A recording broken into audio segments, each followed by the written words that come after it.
Eh bien, il est 9 heures, donc je vous propose de démarrer ce webinaire. Donc, webinaire sur le marketing responsable. Bonjour à tous. Alors, nous sommes très heureux d'échanger avec vous sur ce sujet. Très heureux parce qu'en plus, nous avons battu les records du nombre d'inscrits pour un webinaire. Le sujet du marketing responsable, c'est effectivement un sujet de réflexion, mais également d'action au sein de la DTEM. Et pour vous parler ce matin, je vais vous présenter nos invités, les témoins. Donc, nous avons Patrice Novo. Bonjour Patrice, vous êtes vice-président marketing de Veolia. Bonjour à tous et à toutes. Très bien. Nous avons également Jérôme Bourgade et vous êtes marketing directeur chez Just Eat France. En effet, bonjour. Et nous avons Gilles Vibo qui est rédacteur en chef et directeur de la rédaction de Stratégie, qui est notre partenaire sur ce baromètre du marketing responsable. Bonjour Gilles.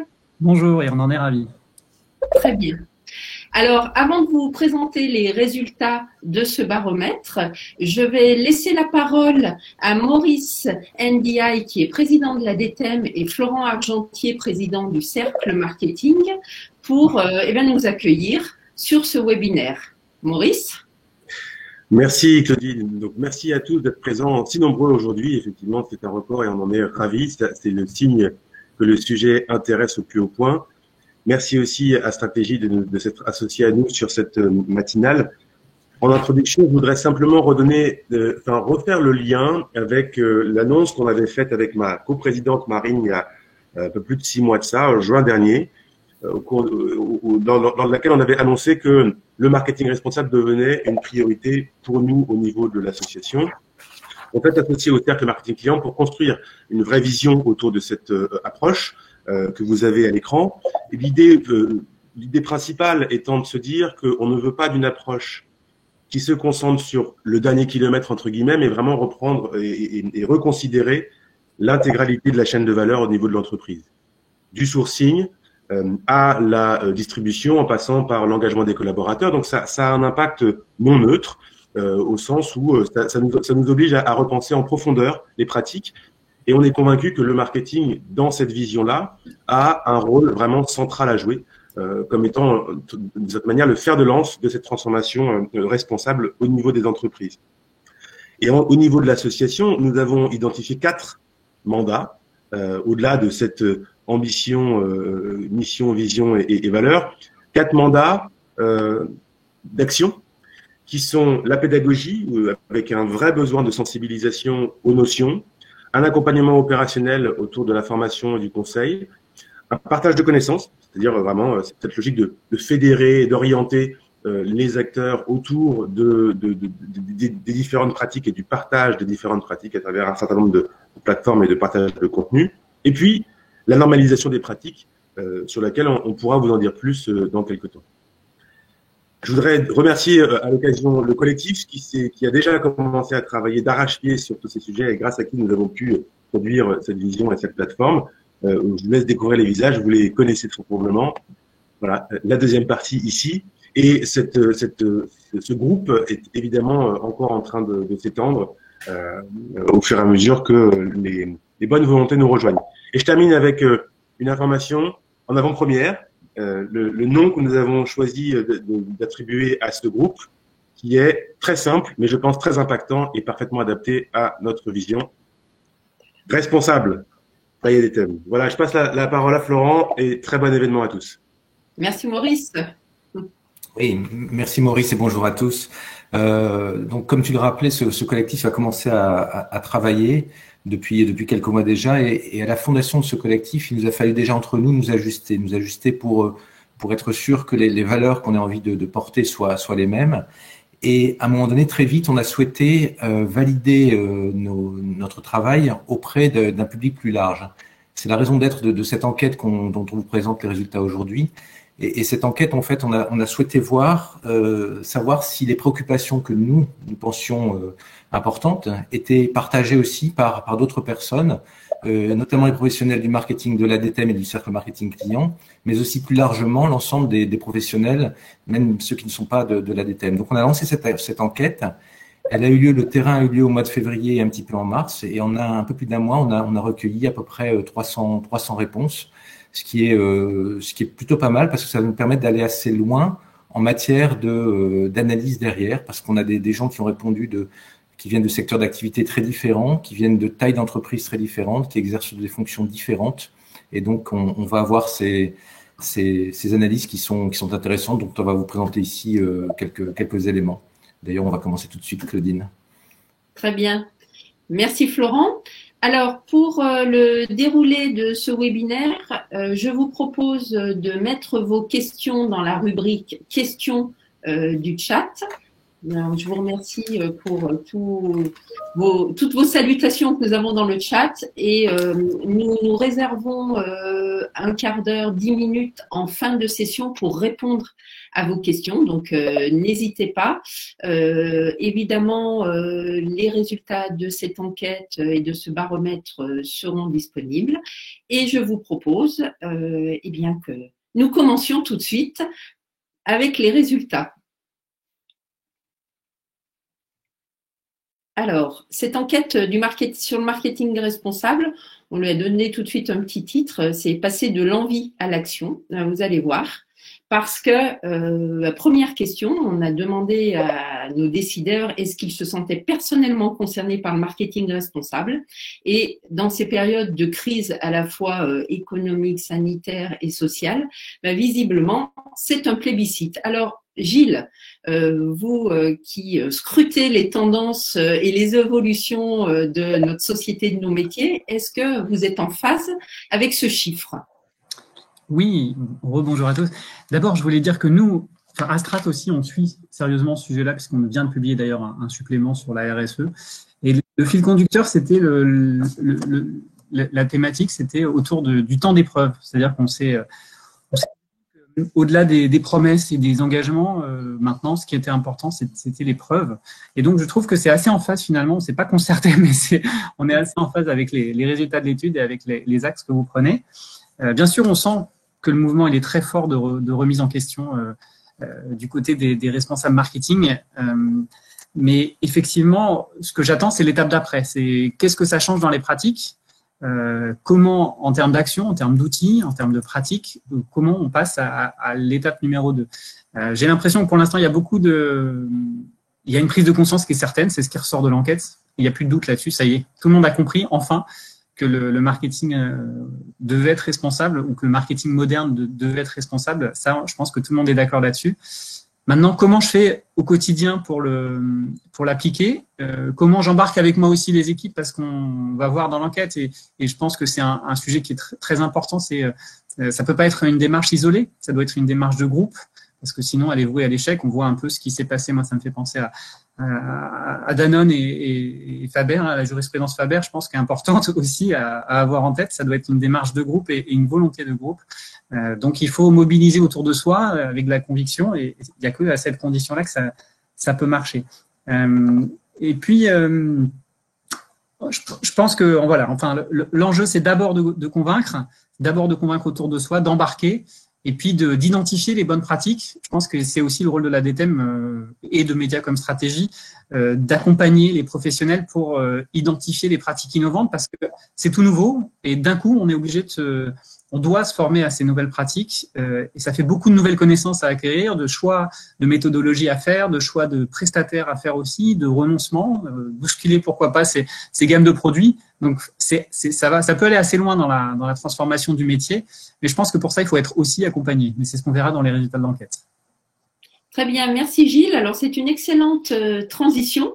Donc dans ce webinaire, nous avons la chance d'avoir deux grands témoins dans deux entreprises assez différentes, Veolia et Just Eat, et qui vont vraiment nous passer, j'espère, des bonnes pratiques, de l'enthousiasme et de la motivation pour nous inspirer. Donc, quand on continue sur l'enquête par rapport à la responsabilité, hop, on remet la slide d'après. Pour 84% des personnes interrogées, le marketing responsable est un concept et une pratique qui a du sens dans leur secteur d'activité. Alors, pratiquer un marketing responsable a donc du sens. Je vais me tourner vers vous, Patrice, pour que vous puissiez nous expliquer qu'est-ce que c'est.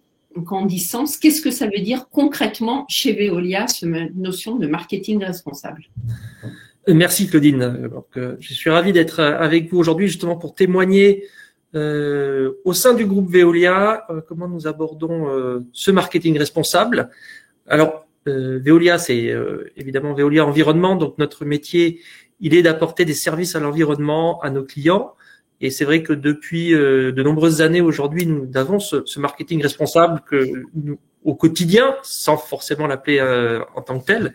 C'est vrai que moi, quand j'étais responsable marketing dans des entités du groupe, je m'occupais déjà du rapport RSE il y a une dizaine d'années. Et aujourd'hui, en tant que directeur marketing du groupe, je suis en charge du marketing de l'offre, entre autres. Et c'est vraiment dans l'offre que on va avoir un impact pour pouvoir déployer cette responsabilité sociale, environnementale que le groupe doit avoir auprès de ses clients. Et donc, ça se concrétise par la construction de certaines offres, de certains éléments d'offres, hein, puisqu'on a des offres à géométrie variable, hein, puisqu'on apporte du service. Donc, chaque client est du sur-mesure, entre guillemets. Donc, nous construisons des briques d'offres au sein duquel nous apportons beaucoup d'environnement, beaucoup de social, de sociétal. Par exemple, on peut parler de la préservation de la ressource en eau. Comment est-ce qu'on fait attention justement à cette ressource qui se fait de plus en plus rare avec le réchauffement climatique? Et donc, on a des systèmes, on propose à nos clients des systèmes de réutilisation des eaux pour un usage de type industriel ou agricole. Ou alors, on a une grosse action en ce moment et une offre qui est en train de se monter, qui est celle du recyclage des plastiques. Et donc, pour éviter effectivement d'utiliser du plastique issu du pétrole, on propose aujourd'hui à nos clients, notamment Danone dont on parlait tout à l'heure, d'utiliser du plastique recyclé pour faire leurs bouteilles et donc être beaucoup plus environnemental. Et enfin, troisième métier, hein, parce que vous savez qu'on a un métier de l'eau, un métier de la gestion des déchets, puis un métier de l'énergie. Sur nos réseaux de chaleur dans les pays de l'Est, on a effectivement développé des solutions de chaufferie biomasse, donc à base de bois, à base de paille même dans certains cas, pour éviter d'utiliser des énergies fossiles. Et donc, l'ensemble de ces solutions, mon métier, c'est de les déployer au sein du réseau marketing du groupe, auprès des 50 pays où nous opérons, de façon à s'assurer que chacun puisse avoir accès à ces solutions pour les proposer à leurs clients en local. Très bien. Merci Patrice. Jérôme, chez Just Eat, le marketing responsable? Alors oui, chez Just Eat France, on est... on va dire que peut-être les problématiques environnementales sont moins au cœur de l'activité que chez Veolia. Néanmoins, on a du fait des réflexions des équipes, mais aussi du changement de perception des comportements de nos clients. On a un certain nombre de problématiques et du coup de sujets à traiter qui se rapprochent du marketing responsable. On a notamment le fait de fournir à nos partenaires restaurateurs des emballages qui sont recyclés, recyclables, compostables. Il y a toute une problématique autour de l'anti-gaspi également. Et puis, un des sujets qui était au cœur du secteur de la livraison à domicile, c'est le statut des livreurs. Just Eat, donc anciennement Allo Resto, depuis 1998, avait déjà un modèle qui reposait sur des livreurs employés par les restaurants directement, donc qui étaient déjà en CDI ou en CDD, puisque c'était pas des auto-entrepreneurs. Et puis dernièrement, on a lancé également une flotte de livreurs employés, salariés dans les grandes villes de France. C'est le cas à Paris, à Lyon et depuis quelques jours à Bordeaux. Donc c'est comme ça qu'on essaie de mettre en place des actions à la fois qui sont au cœur de notre service, mais aussi qui viennent servir du marketing responsable. Très bien. Pour être un petit peu plus précis avec encore plus d'exemples, Patrice, vous m'expliquiez que le marketing a un rôle pour convaincre en interne, en particulier du bien fondé d'une démarche responsable. Et vous me parliez de quick win, qui étaient des sujets qui permettaient de faire avancer la cause. Est-ce que vous auriez un exemple à nous partager? Ah, Patrice, on ne vous entend pas. Excusez-moi, j'avais coupé. Voilà. Pour ne pas faire trop d'interférences. Donc oui, on a des quick wins, notamment sur les aspects sociaux, sociétaux. Aujourd'hui, en accompagnement de grands contrats auprès des collectivités, on organise des incubateurs d'entrepreneuriat social, puisqu'en fait, quand on délivre un service d'eau ou un service de gestion des déchets ou de service de chaleur auprès des collectivités, on a besoin de partenaires locaux. On ne fait pas tout par nous-mêmes. Et donc, ces incubateurs d'entrepreneuriat social permettent d'identifier des entreprises sociales et solidaires locales et de les aider à se développer et à s'implanter localement sur leur territoire. Donc ça, c'est ce qu'on appelle des pop-up. Donc, on organise au sein de notre contrat ces lieux. En fait, ce sont des lieux de rencontre entre Veolia et les entrepreneurs locaux. Très bien. Et Jérôme, j'ai noté également, pour être dans l'exemple précis, tout le travail que vous meniez sur le cycle de vie de vos produits et en particulier des emballages. Est-ce que vous pouvez partager ce travail de longue haleine? Oui, alors c'est une démarche qu'on a commencé il y a quelques années déjà. Donc on a un webshop sur lequel on propose des produits aux restaurateurs, à la fois pour que eux puissent mener leur activité, mais aussi pour pouvoir avoir le logo Just Eat jusqu'au bout de l'expérience quand la boîte à pizza ou quand le sac arrive chez le consommateur. Voilà, depuis plus de 7 ans, nous, ces produits qu'on propose, ils sont en effet recyclés et recyclables. On a également regardé parfois d'avoir moins de branding pour avoir des options plus écologiques et parfois qui sont peut-être un petit peu moins sexy en termes de marketing, mais qui vont mieux poursuivre le but voilà, de proposer des produits responsables. Donc c'est un effort qu'on mène et aujourd'hui on voit qu'il y a un cadre réglementaire qui est en train d'évoluer sur la gestion des déchets à usage unique qui va plus vers le réemploi. Donc c'est une voie à poursuivre, mais en tout cas sur toute la partie réduire et recycler, on avait déjà fait un certain nombre d'étapes qui nous permettent aujourd'hui de pas être pris de dépourvu. Et puis voilà, après il y a encore le chemin est long.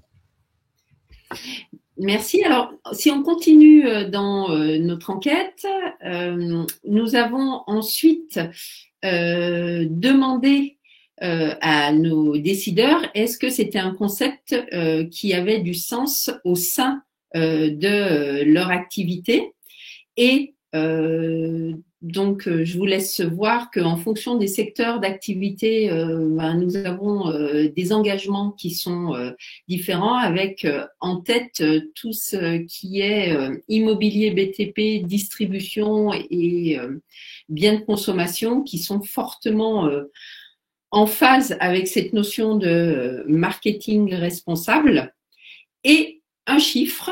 Quand on rentre ensuite dans le détail des entreprises de nos répondants, ils sont 59% à nous dire que leur entreprise est déjà engagée dans cette démarche. Donc 59%, c'est un chiffre un peu charnière. Est-ce que le verre est à moitié plein ou à moitié vide? Alors on vous propose un sondage. Pour vous qui participez à ce webinaire, si vous allez dans l'onglet sondage, on vous pose la question, est-ce que vous pensez que 59% des entreprises déjà engagées, c'est un verre à moitié plein ou à moitié vide? Alors Gilles, votre avis, très vite. À moitié plein, enfin on voit que effectivement, ça y est, le basculement est fait. On a tous pris conscience, je pensais à nos pratiques à nous, parce que je voyais les médias dans les secteurs le classement des médias dans les secteurs engagés, à stratégie, on se pose la question aussi. Nous, par exemple, on avait un film plastique qui emballait nos magazines. Ça posait problème depuis plusieurs années. On a basculé avec un film à base de pommes de terre recyclables.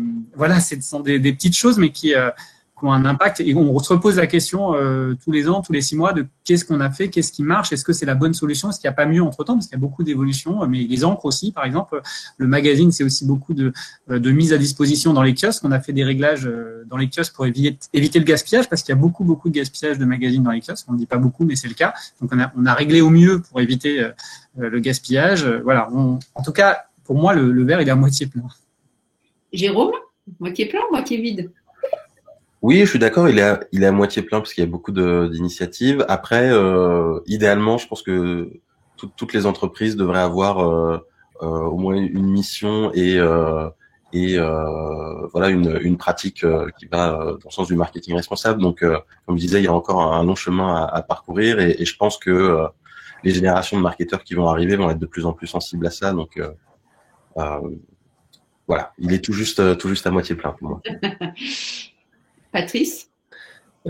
Pour moi, il est à moitié plein. C'est vrai que ça fait partie de notre quotidien, notamment aujourd'hui, le groupe s'est doté d'une raison d'être. Et donc, cette raison d'être, elle touche l'ensemble des parties prenantes. Et donc, elle ne s'adresse pas uniquement aux actionnaires. Les actionnaires sont une des parties prenantes, mais pas uniquement. Et donc, aujourd'hui, elle se veut adresser à la fois les clients, les salariés, la société au sens large, mais aussi la planète. Et c'est vrai que dans notre action marketing au quotidien, on a notamment la lutte contre le réchauffement climatique. Ça, c'est un vrai sujet pour Veolia. Quel doit être notre impact? Et donc, c'est le rôle du marketing que d'aider finalement l'entreprise à le définir. Et ça, c'est un de mes gros chantiers aujourd'hui. C'est justement de construire une offre pour accompagner nos clients dans leur décarbonation. On reprend encore l'exemple de Danone, qui fait un petit peu l'actualité, mais c'est vrai que Danone a un objectif d'avoir des usines décarbonées à 2040. Et donc, comment est-ce qu'on décarbone une usine?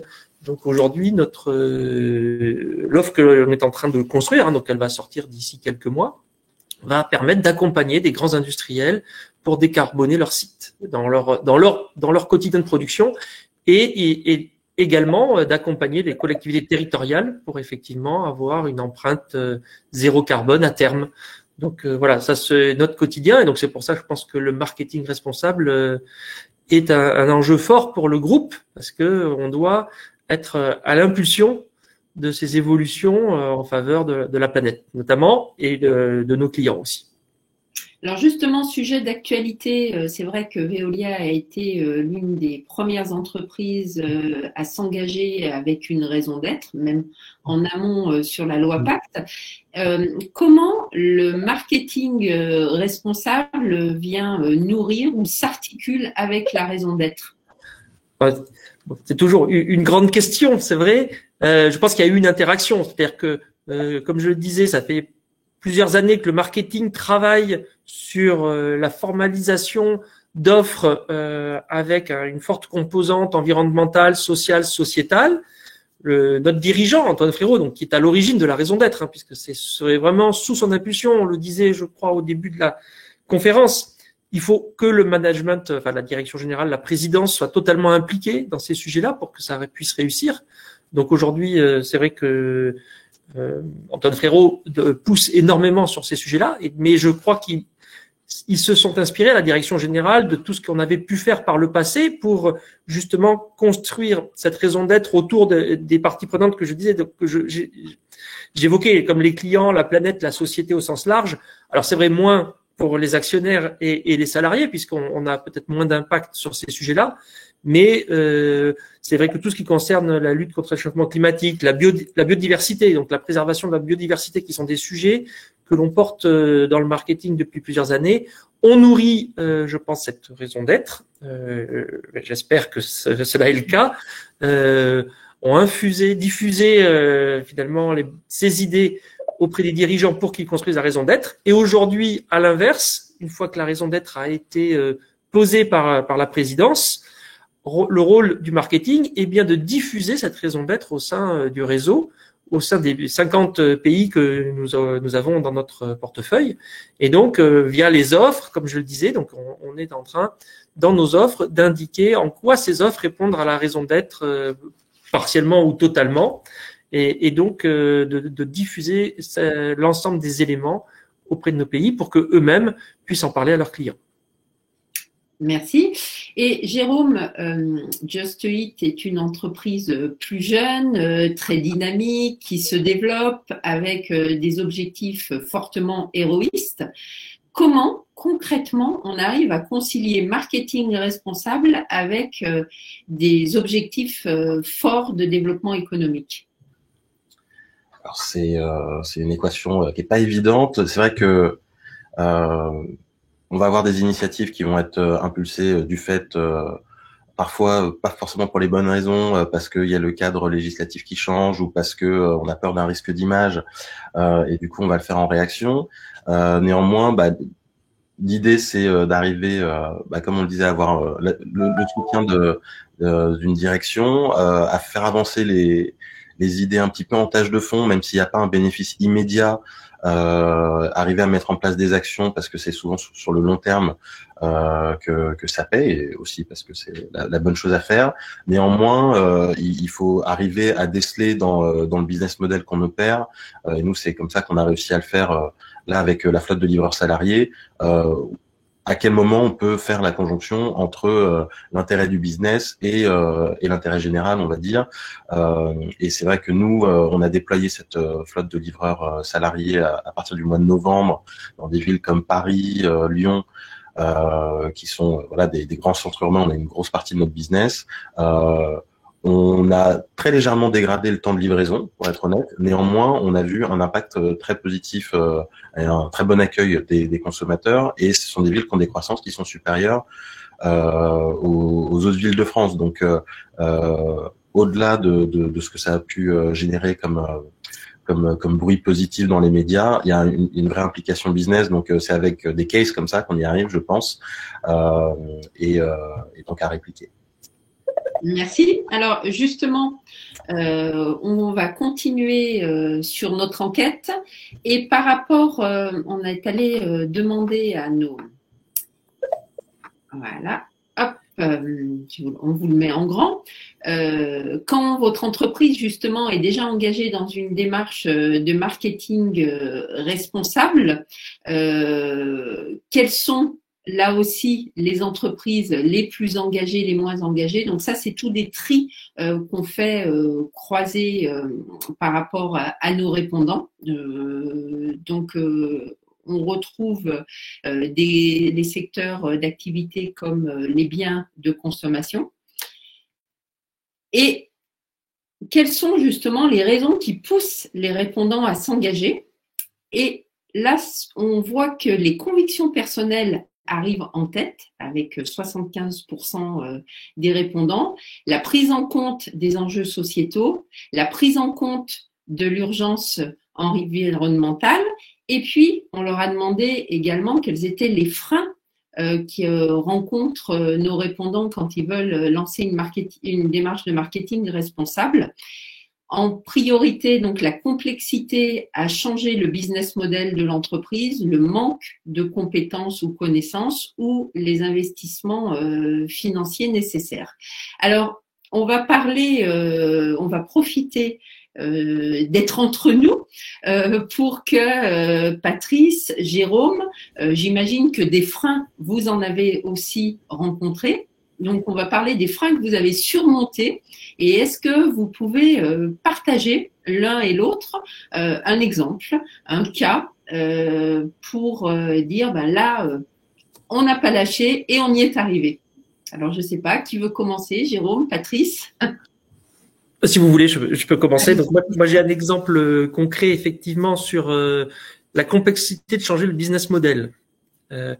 Dans certaines de nos activités, parce que c'est vrai que la plupart des personnes ont toujours une aversion au changement. On a rarement envie de changer nos habitudes, et donc c'est vrai que quand on parle de marketing responsable ou finalement en fait de préservation de la ressource, de l'environnement, il faut aussi changer le business model. Et c'est vrai que dans notre métier des services à l'énergie. En fait, on apporte de l'énergie dans les bâtiments, par exemple, de la chaleur dans les bâtiments. Et quand on a voulu être plus responsable, on a proposé une offre qui était d'efficacité énergétique, avec un engagement sur la réduction des consommations du bâtiment. Et pour ça, il faut ne plus vendre de l'énergie au compteur, entre guillemets, c'est-à-dire vous payez ce que vous consommez, mais vendre un engagement de résultat, c'est-à-dire vous vendez un forfait et puis vous faites en sorte de tenir ce forfait. Et c'est vrai qu'au sein de l'entreprise, pour les opérationnels, ceux qui opèrent les infrastructures, les installations, ça a été un changement important parce que la prise de risque financière était plus importante, la prise de risque sur la marge du contrat était plus forte, et donc on a eu beaucoup de travail pour y arriver, mais grâce au digital, on leur a permis de mieux maîtriser finalement ce changement, cette évolution. Et le digital nous a permis de proposer aujourd'hui des offres d'efficacité énergétique dans les bâtiments. D'accord. J'espère que j'ai été clair. C'est un métier un peu abstrait, mais un concept un peu abstrait, mais c'est vrai que le business model est aussi la clé du marketing responsable. C'est-à-dire que ça fait partie de la panoplie qui nous permettra d'être plus impactant sur le marché. Très bien. Donc, le développement du digital qui a permis d'apporter une solution. Jérôme ? Alors moi j'avais un exemple, mais qui était pour le coup un exemple qui est encore en cours, où on lâche pas. Alors on n'a pas encore obtenu gain de cause, mais c'est sur tout le sujet du zéro déchet. Le ministère de l'écologie a sollicité les acteurs de la livraison il y a quelques mois, et il y a un pacte qui a été signé avec le ministère il y a peu de temps, et il se trouve que Just Eat en faisait pas partie malheureusement. Alors c'est pas parce qu'on croyait pas à cette initiative, loin de là, mais c'est pour illustrer aussi parfois les freins qu'on peut rencontrer. Il y avait un premier frein qu'on a surmonté en se regroupant avec les autres acteurs, qui était un petit peu celui de la connaissance technique, c'est-à-dire que faire des études d'impact, se dire est-ce que le verre ou le plastique pour des options de réemploi, quelle est la meilleure option, c'est pas forcément une compétence qu'on avait nous en interne dans les équipes marketing. Donc il y a eu un premier pas à faire de ce côté-là, et puis une autre embûche qu'on peut rencontrer, c'est au sein d'un groupe, comme je dis, qui est un groupe international qui est présent dans 26 pays, c'est d'arriver à faire en sorte que le global fonctionne avec le local. Là, c'était une initiative gouvernementale française. Néanmoins, on est assez persuadé que ce type d'action et ce type de changement, ils sont plus forts et ils auront plus d'efficacité s'ils sont impulsés au niveau du groupe Just Eat, et le groupe est un petit peu à quelques mois de décalage par rapport à cette initiative. Donc tout l'enjeu c'est d'arriver à faire en sorte que ces deux plannings fonctionnent bien ensemble. Pour l'instant, on n'a pas encore signé ce pacte, mais on a l'intention de le faire très bientôt. Et Gilles, si on remet en grand la slide sur les leviers et les freins, vous qui êtes l'expert de ce webinaire, est-ce que ces chiffres vous sont en phase avec ce que vous pouvez constater? Est-ce qu'il y en a qui vous ont surpris? Moi, je pense que j'ai peur pour dire vrai, d'un rééquilibrage. Là, on est en pleine pandémie et on voit bien que depuis un an, dans nos esprits à tous, la question de la responsabilité, la question de l'engagement sociétal, il est dans les esprits de tous. Et probablement qu'on a fait un pas gigantesque à cause de cette pandémie, ou grâce à cette pandémie, pour le bien-être de la planète, pour des nouvelles pratiques, etc. J'ai peur qu'avec le retour à la normale, que la pression du marché remonte dans les facteurs, je sais pas comment dire, et du coup les priorités s'inversent. J'ai peur de ce retour à la normale, j'ai peur d'un retour à la normale aussi en termes d'attente de ROI des actionnaires et des groupes, et que du coup ce soit encore plus compliqué à concilier en phase de relance économique. Voilà, j'ai un peu peur de ça, de ces freins-là, moi, qui risquent de apparaître probablement en phase de relance, c'est-à-dire juin, septembre, si on est optimiste sur la fin de la pandémie. Et je pense qu'à ce moment-là, il ne faudra pas lâcher. C'est-à-dire que c'est à ce moment-là qu'il faudra expliquer que la relance ne peut se faire et tenir, en fait, parce que les positions ne seront peut-être pas faciles à tenir.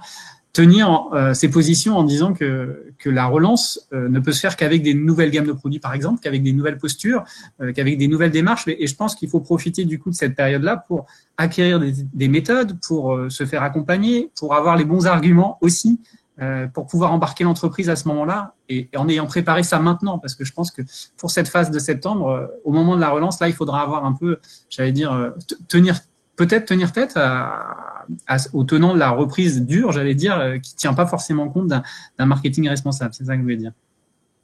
Très bien. Alors, justement, quand on a demandé à nos répondants s'ils avaient besoin d'aide pour développer le marketing responsable, pas rester justement au stade de l'envie, 35% des répondants nous disent oui. Donc, on voit que par secteur d'activité, et ça fait partie des questions qui sont posées dans le chat, donc oui, on a aussi des tris croisés en fonction des secteurs d'activité, mais on voit que en priorité, ce sont start-up, après les PME, les ETI et enfin les grandes entreprises dans lesquelles sont nos répondants et ces répondants donc ont besoin d'aide. Alors justement, quel serait le conseil? On a des décideurs, on a des marketeurs qui sont derrière leur écran. Patrice, s'il y avait un conseil à donner, issu de votre propre expérience, évidemment. Je crois que le plus important, c'est d'arriver au sein de son entreprise aussi à fédérer les équipes, à fédérer ceux qui ont envie de participer pour pouvoir pousser les bonnes solutions, les solutions durables et responsables.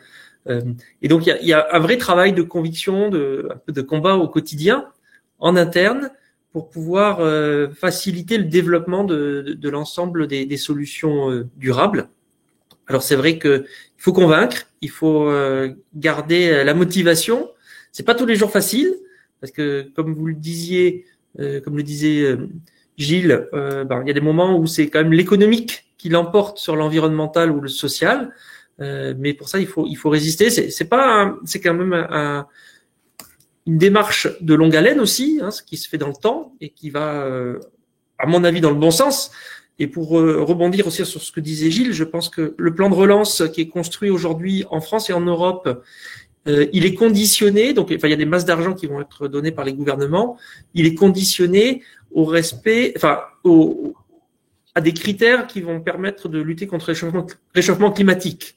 Donc ce plan de relance sera délivré aux entreprises qui seront responsables aussi, pour partie.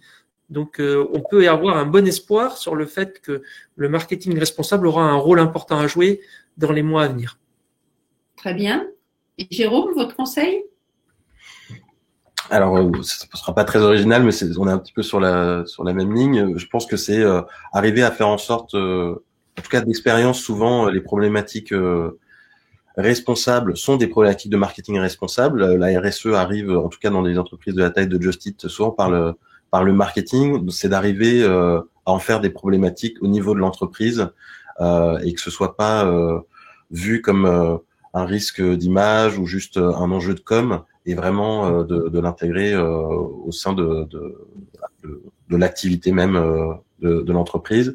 Moi, pour réagir sur ce que disait Gilles, chez nous, chez Just Eat, en tout cas, on a une espèce de nouvelle prise de conscience avec le Covid de notre rôle auprès des restaurateurs qui se sont retrouvés être une population très fragilisée par la crise et ce qui a fait évoluer des éléments sur le système de commission qu'on avait avec eux.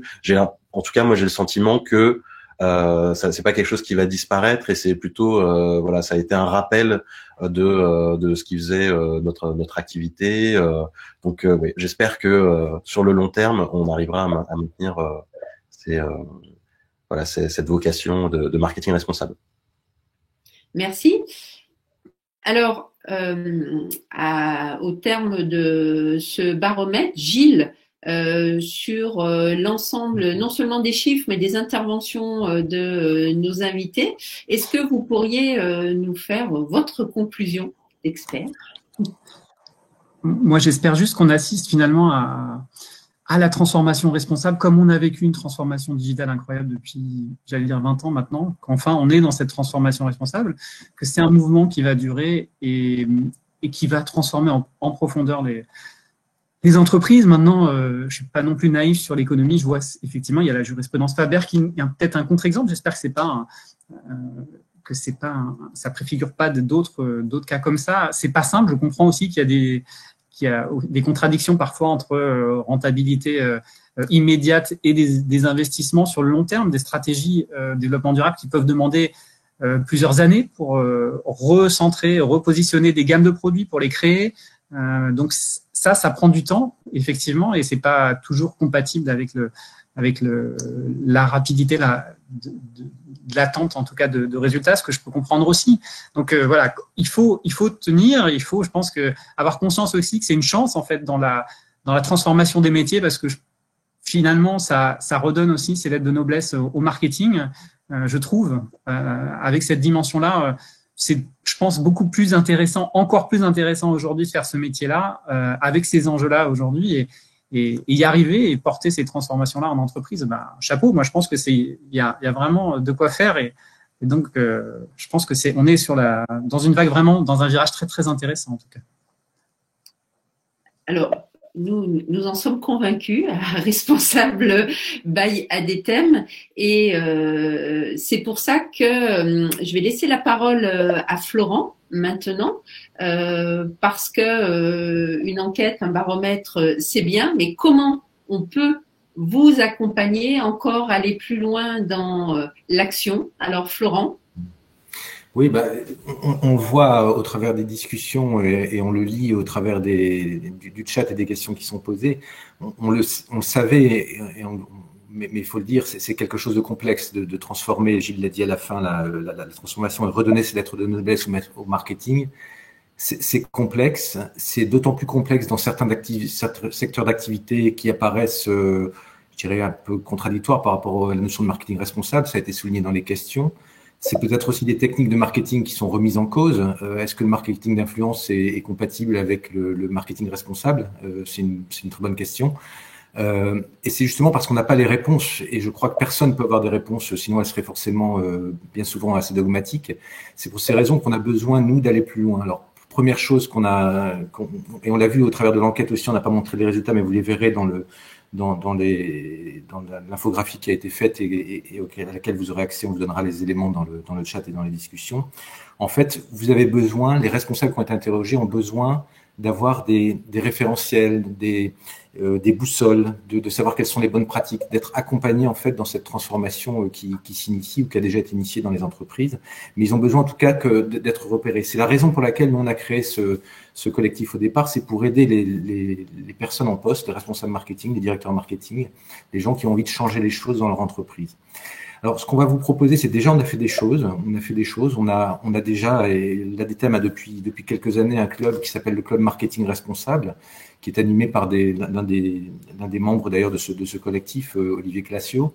Donc, moi, il est ouvert aux membres de l'ADTEM, bien sûr. Il est aussi ouvert à d'autres conditions aux personnes qui ne sont pas membres de l'ADTEM. Donc, c'est un moyen de prolonger les échanges. Deuxième moyen de prolonger les échanges, c'est nous on a déjà travaillé aussi sur une formation. On a mis en place une formation dédiée aux personnes en poste, aux personnes qui travaillent, pour se former au marketing responsable, pour rentrer un petit peu dans cette nouvelle manière de faire du marketing. Donc ça existe et vous avez les informations sur le site. Troisième chose, je le précise aussi parce que c'est important, et j'ai vu qu'il y avait dans les gens qui participent à ce webinaire pas mal d'enseignants. Je pense qu'il y a aussi des étudiants. Cette enquête qu'on a faite, on l'a faite avec l'aide déjà d'étudiants de Nanterre. Et on leur a proposé, ils nous ont proposé, même c'est eux qui nous ont dit, on aimerait bien faire cette enquête, l'adapter pour un public étudiant. Donc ils ont pris notre enquête et elle est en train de tourner là dans les écoles pour avoir aussi une restitution par rapport à ce que pensent les étudiants qui demain seront nos collaborateurs, puisqu'ils vont rentrer en entreprise et exercer la profession de marketing. On veut savoir si on est aligné par rapport à eux, est-ce qu'ils sont en avance par rapport à nous, est-ce qu'ils ont d'autres idées. Et donc cette enquête, elle sera aussi, on publiera les réponses lorsqu'elle sera terminée. Et enfin, une dernière chose, parce que je pense que c'est important, et nous pensons qu'il faut emmener pas mal de gens autour de ce collectif responsable. On va vous proposer, si ça vous intéresse, d'aller plus loin au travers de cette enquête et d'organiser des petits ateliers. Donc, on sera moins nombreux et on pourra parler pour avoir un petit peu plus aussi de qualitatif dans vos réponses. Travailler sur les freins, puisqu'on a des questions qui ont été posées sur les freins au changement. Donc, dans ces ateliers, on aimerait avoir pas plus de 10 personnes, mais on va essayer de faire quelques ateliers. Travailler sur les freins au changement, préciser les besoins par secteur d'activité. On va essayer de travailler un petit peu plus dans le détail pour bien comprendre cette enquête et pouvoir vous proposer des actions derrière. Donc, je vous invite, si ça vous intéresse, et je crois que ça sera dans le chat, à contacter l'ADTEM si vous souhaitez participer à ces ateliers, si vous souhaitez qu'on vous y associe. Bien évidemment, on mettra en priorité les membres de l'ADTEM et du cercle marketing client, mais on laissera quelques places aussi aux personnes qui ne seraient pas membres de nos associations.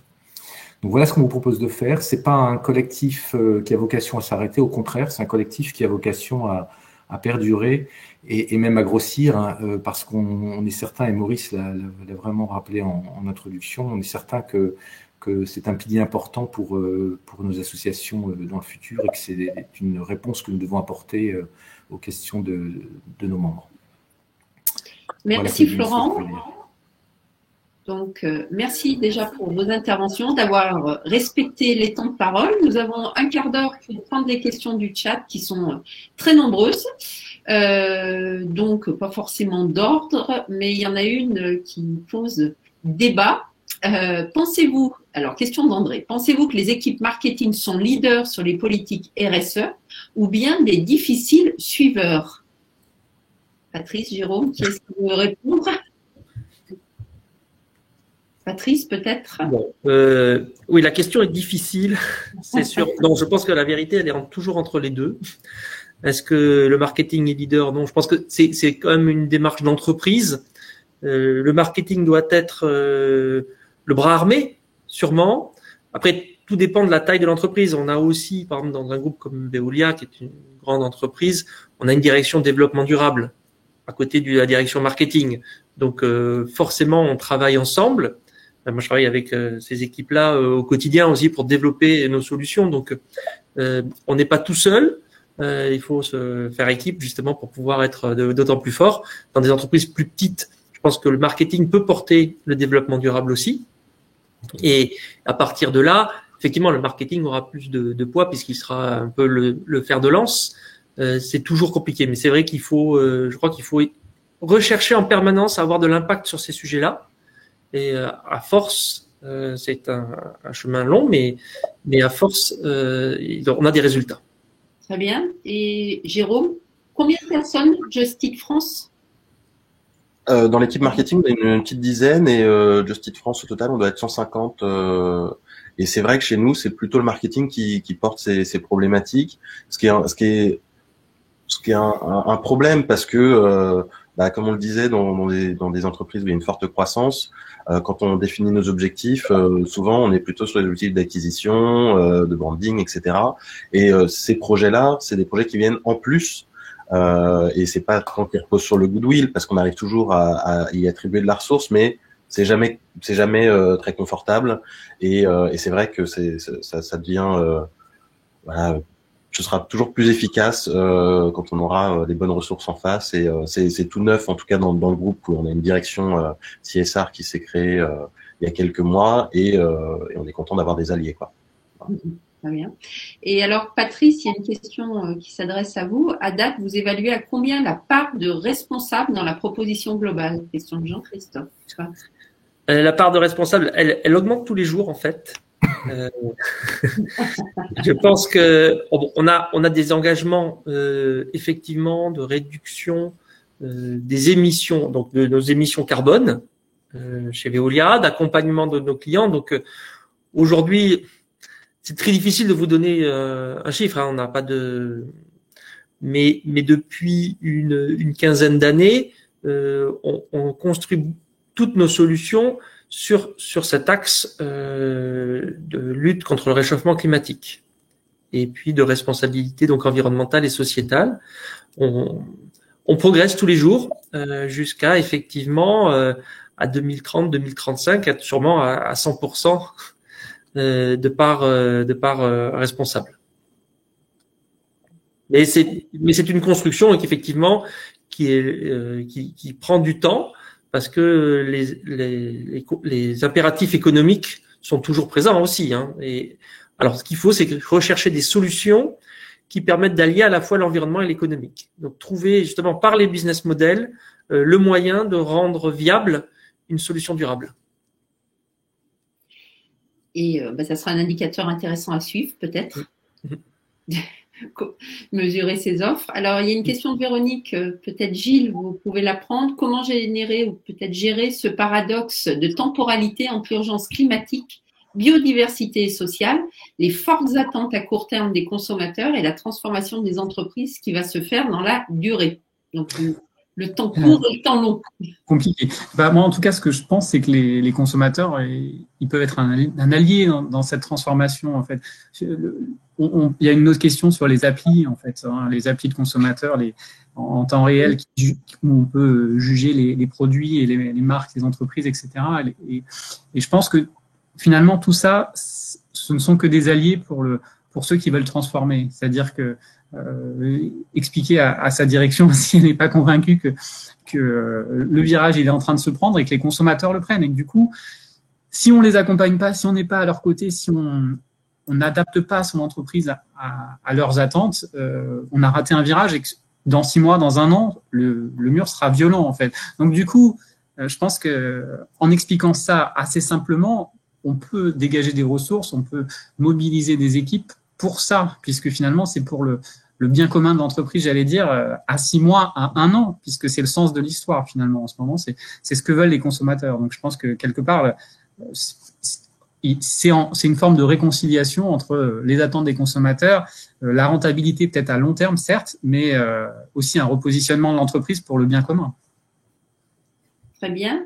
Et justement, cette question sur les applis de Karim, les consommateurs utilisent de plus en plus des applications type Moral Score pour orienter leurs achats. Qu'est-ce que vous en pensez, Jérôme, par exemple ? C'est toujours bien d'avoir des indicateurs. Après, comme on le disait, c'est compliqué. C'est comme de donner cette jauge de quel est le niveau d'activité responsable. Sinon, on a des livreurs salariés, c'est plutôt bien. Mais si, alors en l'occurrence, ils sont en majorité à vélo, mais s'ils livrent en scooter, est-ce que c'est une bonne chose ou pas? Il y a tellement de facteurs qui rentrent en compte que voilà, ça permet d'aiguiller, ça permet de donner une boussole. Après, ça n'a pas valeur de vérité absolue. Mais si c'est un des éléments qui permet de motiver les entreprises à améliorer leur score, allons-y quoi. On est tous sensibles à la gamification, donc si c'est une gamification pour le bien-être, pour le bien des choses, tant mieux. Patrice, sensible à la gamification? Nous, on n'est pas encore sur ces sujets-là. On a développé quelques applis pour nos consommateurs, hein, donc ceux qui consomment l'eau, ou qui sont à qui on collecte les ordures ménagères, mais on n'est pas encore très avancé sur ces sujets-là. Très bien. Donc on continue les questions. Alors justement, à l'heure de la loi Pacte, question d'Éric, et des entreprises à mission, comment une filiale France peut-elle faire bouger un groupe international? Changer des statuts n'est pas une chose simple. Alors, j'ai envie de vous la poser à vous, Jérôme. On n'est pas forcément sur l'entreprise à mission, mais vous, quand on avait préparé cet entretien, vous m'aviez parlé de ces difficultés à harmoniser finalement une entreprise quand elle agit sur des pays très différents. Alors oui, en effet. Alors c'est comme je disais, c'est d'arriver à faire en sorte que les plannings aillent dans le même sens. Après, nous, sur les problématiques, on a la chance, en tout cas chez Just Eat, d'être dans un groupe où tous les pays ont le même business model, donc on fait face aux mêmes problématiques. avec une partie marketplace et une partie delivery as a service. On a la chance aussi d'avoir plein de pays, alors c'est peut-être un petit peu dans du cliché, mais l'Allemagne, la Hollande, les pays nordiques qui sont assez avancés sur ces problématiques et quand on cherche de la ressource et qu'on cherche de l'inspiration, on a déjà des exemples dans d'autres marchés, donc ça permet d'aller plus vite. Après, idéalement, c'est comme je disais, c'est d'avoir une prise de conscience au niveau de la direction internationale, d'avoir mis en place les ressources, et c'est ce qu'on est en train d'amorcer. Mais moi, je suis assez surpris. Ça fait 4 ans et demi que je suis chez Just Eat. Je trouve que on a vite embrayé de quelques initiatives un petit peu de type labo sur quelques sujets à le déploiement de plus grande ampleur, en tout cas de la prise de conscience de plus grande ampleur de ces sujets, peut-être en l'espace d'1 an et demi, 2 ans. Donc c'était peut-être tardif, mais en tout cas le démarrage fait que ça avance vite maintenant. Alors il y a une question de Karim, à quand l'entreprise à mission pour Just Eat? Joker, je n'ai pas la réponse. Après, juste pour compléter sur la partie internationale, il y a quand même une prise de conscience. Nous, on le voit chez nos clients, notamment Coca-Cola. Coca-Cola aujourd'hui distribue en Europe des bouteilles avec du plastique recyclé. Donc, ça commence quand même à se diffuser assez largement au niveau mondial. Ça prend du temps, mais je pense qu'on y arrivera. Et donc, une filiale française, si elle donne de bons exemples, si elle a des bons cases, elle est capable d'influencer son corporate. Mais effectivement, c'est par l'exemple et puis la preuve qu'on arrive à influencer. Alors, justement, il y a une question de Béatrice sur ce sujet du plastique. Comment fait Veolia pour optimiser le recyclage de plastique, notamment pour optimiser la consommation de pétrole liée à ce recyclage? Alors, donc là, c'est tout le process du recyclage du plastique qui, en fait, doit être décrit. Notre stratégie est une stratégie où on doit en fait maîtriser la matière première, donc le plastique à recycler, c'est-à-dire donc il faut qu'on collecte les déchets. Donc pour ça, il faut organiser la collecte du plastique pour pouvoir avoir ce qu'on appelle en anglais le feedstock. Et on a des usines de recyclage, donc des usines qui broient le plastique, enfin qui le lavent, qui le broient, pour pouvoir le revendre ensuite aux chimistes qui refont du plastique avec. Donc il y a tout un processus. Et sur nos usines, on est aussi, alors des usines, ce sont des petites usines, hein, comparées aux usines des chimistes, puisque c'est très mécanique, voire un peu chimique par moment, mais effectivement, on a en place des systèmes qui permettent effectivement de limiter nos émissions de CO2 sur ces usines. Donc, on s'applique aussi à nous-mêmes ce que l'on propose à nos clients.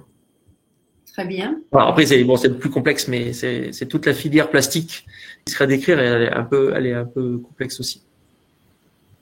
Très bien. Donc, il y a une question également, alors peut-être que Gilles, vous pouvez répondre, de Iman. Bonjour, peut-on faire du marketing responsable si la raison d'être n'est pas clairement définie? En fait, je sais pas comment dire, la raison d'être, c'est quand même le nec plus ultra. C'est comme si d'un coup, on prenait les choses dans l'ordre, on se disait, mais quelle est la raison d'être globale de mon entreprise?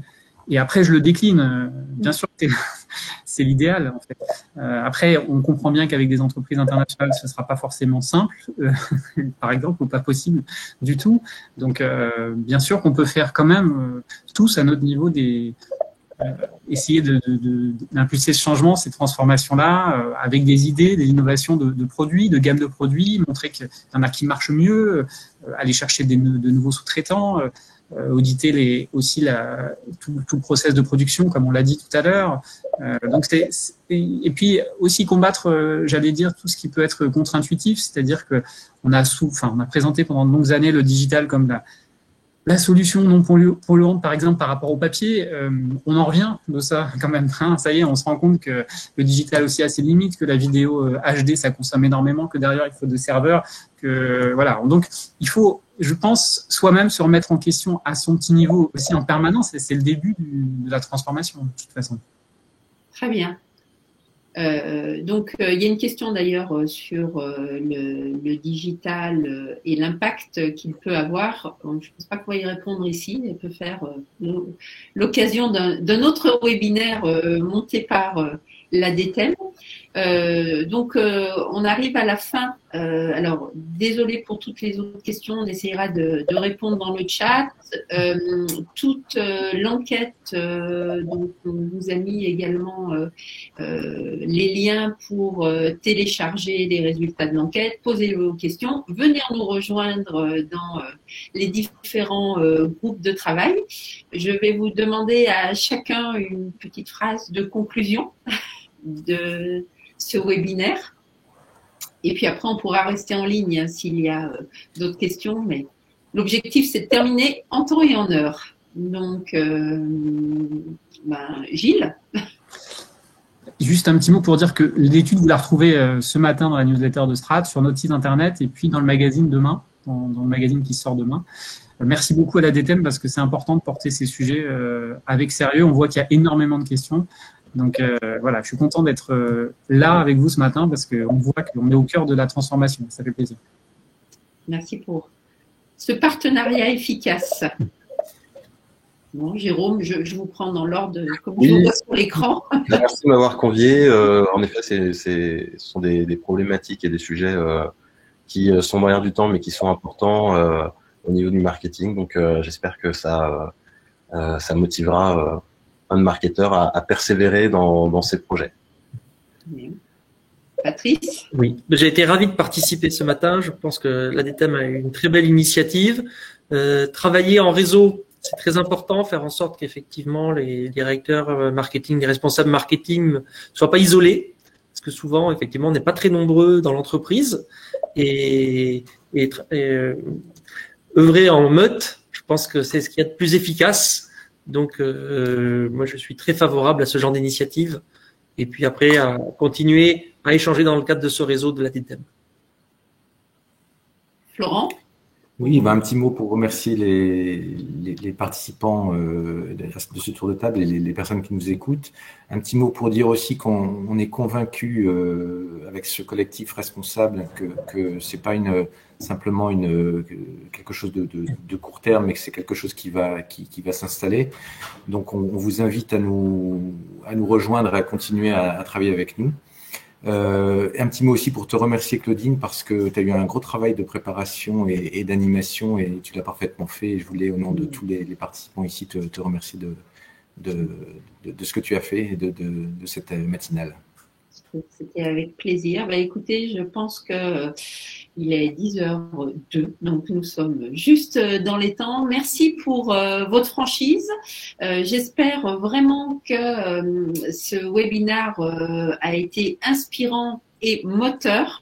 C'était l'objectif. On voulait sortir des belles phrases ou des belles formules de communication pour parler de concret, partager des expériences, montrer que c'était possible, pas forcément facile, mais néanmoins possible.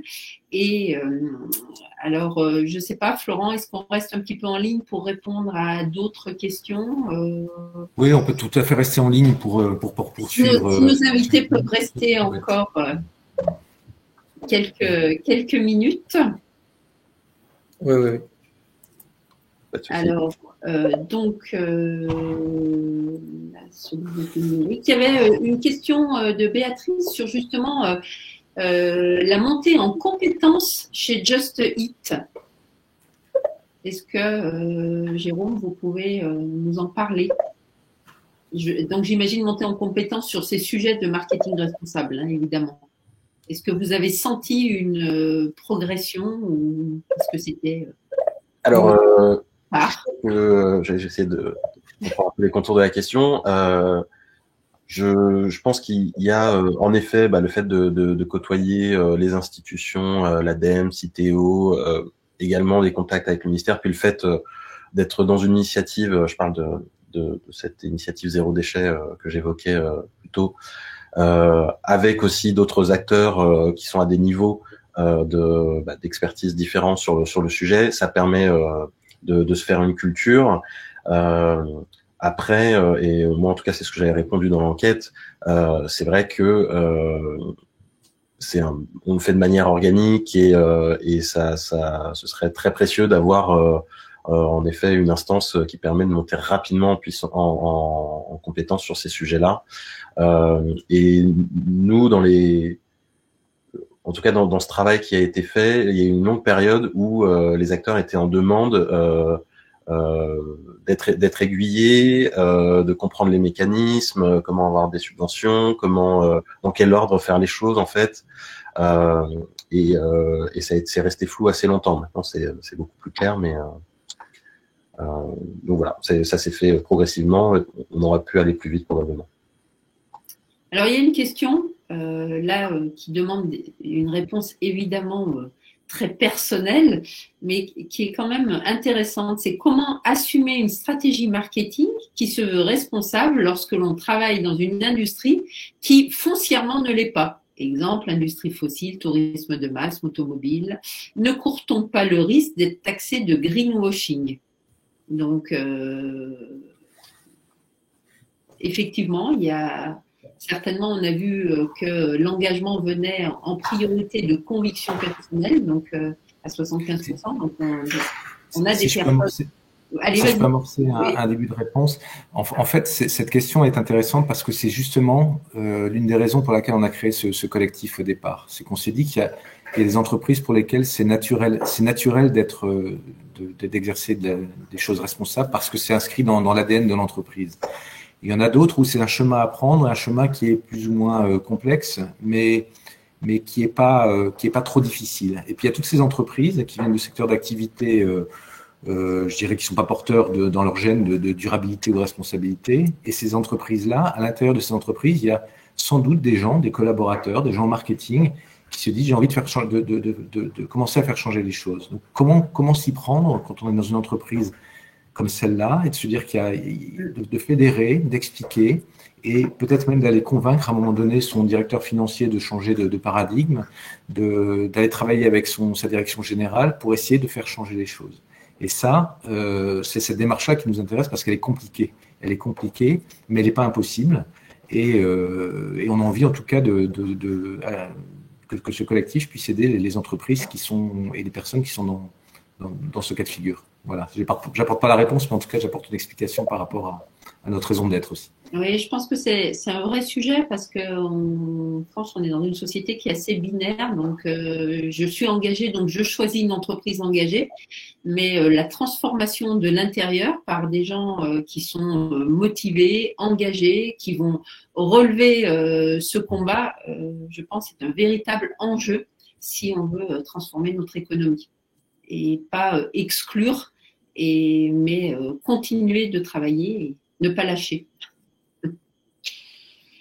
Et puis, dernière question, un petit peu en marge, mais je vais la poser à Gilles. Est-ce que le marketing d'influence peut être un marketing responsable? Pas simple comme question. Oui. Moi, je dirais que c'est un peu comme finalement, c'est aussi le petit dernier de la famille marketing, le marketing d'influence. Il est né il y a 3 ans, 3-4 ans. En tout cas, nous, on l'accompagne depuis Astrat depuis 1 an et demi avec une newsletter spéciale, avec un grand prix autour de ça, etc. C'est vraiment le dernier né. Mais du coup, je pense que lui aussi, il a à faire sa petite révolution, à questionner ses pratiques. On a vu des excès avec des influenceurs qui achetaient des produits à bas prix en Chine et qui les revendaient 3 fois plus cher ici. On a donc à tout point de vue, c'était catastrophique, responsable en rien. Donc on a vu que ça pouvait être problématique pour des marques aussi. Ça pose aussi la question de la vidéo. Hein. Tout à l'heure, on se disait comment la vidéo, les vidéos HD, souvent l'influence marketing fait appel à des gros moyens techniques et des gros moyens vidéo digitaux. Là aussi, je pense il faut peut-être repenser ces sujets-là. Donc, je pense qu'il a pas mal de chemin à faire, le marketing d'influence, pour devenir responsable. Puis, il y a les pratiques même de ces influenceurs, hein, je vous disais, qui sont à revoir. Donc, je pense que je dirais que tout est à construire là, dans ce domaine-là, finalement. Mais il peut l'être, oui. Merci. Eh bien, je vous propose, je vois que doucement les gens nous quittent, je vous propose de mettre un terme à ce webinaire. N'hésitez pas à prolonger les échanges, la discussion avec la DTEM. Voilà, Catherine vous a mis son mail, son numéro de téléphone. Et puis, donc, cette enquête devrait devenir un baromètre. Donc, nous vous donnons rendez-vous pour les prochains résultats et suivre l'évolution de la progression du marketing responsable. Merci à vous tous. Merci beaucoup. Merci, bonne journée. Bonne journée. Bonne journée.